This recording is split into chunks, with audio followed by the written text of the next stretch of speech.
Sports ഉപകരണങ്ങളുടെ വിപുലമായ കളക്ഷനുകളും ഒപ്പം പാദരക്ഷകളുടെ പറുദീസയുമായി അന്ന ഫുട്വെയർ ആൻഡ് സ്പോർട്സ്. കനറ ബാങ്കിന് എതിർവശം മെയിൻ റോഡ്, ചേലക്കര. പാഞ്ഞാൾ തോട്ടത്തിൽ മനയിലെ മഹാകിരാതരുദ്രയജ്ഞത്തിന് കൊടിയേറി. ഇന്നു മുതൽ തുടർച്ചയായ 12 ദിവസങ്ങളിലായാണ് ഈ വർഷത്തെ കിരാതരുദ്രയജ്ഞ ചടങ്ങുകൾ നടക്കുന്നത്.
ഇത്തവണത്തെ മഹാകിരാതരുദ്രയജ്ഞം അങ്ങനെ ധ്വജാരോഹണം കഴിഞ്ഞിരിക്കുന്നു.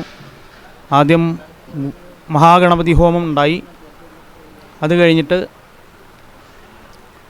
വേട്ടക്കരന് വിശേഷാൽ അഭിഷേകങ്ങളും എല്ലാം ഉണ്ടായി. അതിന് ശേഷമാണ് ഗുരുവിൻ്റെ എഴുന്നള്ളത്തുണ്ടായി. ഗുരുപാതുക പൂജ കഴിഞ്ഞു. ഇപ്പോൾ ധ്വജാരോഹണം കഴിഞ്ഞു.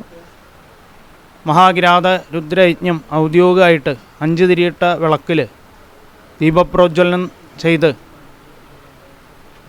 അത് ഉദ്ഘാടനം ചെയ്യുകയും ചെയ്തു. ഇനിയിപ്പോൾ വരുന്ന ദിവസങ്ങളിൽ എല്ലാം ഇവിടെ നിരവധി ആയിട്ടുള്ള പൂജകൾ, ഹോമങ്ങൾ, അതേപോലെ വേട്ടക്കരൻ്റെ സവിശേഷമായിട്ടുള്ള എഴുന്നള്ളത്ത്, പാട്ട്, അതേപോലെ അന്നദാനം എന്നിവയെല്ലാം ഉണ്ടാവും. വളരെ പ്രഗത്ഭരായിട്ടുള്ള വാദ്യക്കാരും അതുപോലെ ലക്ഷണമൊത്ത ആനകളും ഒക്കെ ആയിട്ടുള്ള ഒരു ഉത്സവത്തിൻ്റെ നാളുകൾ കൂടിയാണ് ഇനി വരാൻ പോകുന്ന യജ്ഞം. ഏറെ പ്രാധാന്യമുണ്ട്. അതായത് തിരുനാവായ മാമാങ്കക്കാലത്ത് അതിന് മുന്നുള്ളതായിട്ടുണ്ടായ ചില ആചാരാനുഷ്ഠാനങ്ങളെ ഇത്തവണ നമ്മൾ കൊണ്ടുവരുന്നുണ്ട്. അത് മലബാർ ഭാഗത്ത് പ്രത്യേകം പരിശീലനം ചെയ്ത, പ്രത്യേകിച്ച് വടക്കേ മലബാറിൽ പരിശീലനം ചെയ്ത ആളുകളെ ഞങ്ങൾ പ്രത്യേകം ക്ഷണിച്ചു കൊണ്ടുവരുന്നുണ്ട്. അത് കളരി സമ്പ്രദായത്തിൻ്റെ, ഈ വേട്ടക്കര എന്ന് പറഞ്ഞാൽ ഈ കേരളത്തിലെ ഈ കളരികളുടെ പരദേവതയാണ്. എല്ലാ കളരിയിലും വേട്ടക്കര ഉണ്ടാവും. ഒരുവിധം എല്ലാ കളരി എന്ന് പറഞ്ഞാൽ വേട്ടക്കരനെ അടിസ്ഥാനപ്പെടുത്തിയിട്ടാണ് ഇത്. അപ്പോൾ അതുകൊണ്ട് അദ്ദേഹത്തിന് പരദേവത എന്നുള്ള വാക്കിലും കൂടി, മലബാറിലൊക്കെ വേട്ടക്കര എന്നുള്ള വാക്ക് ഉപയോഗിക്കില്ല.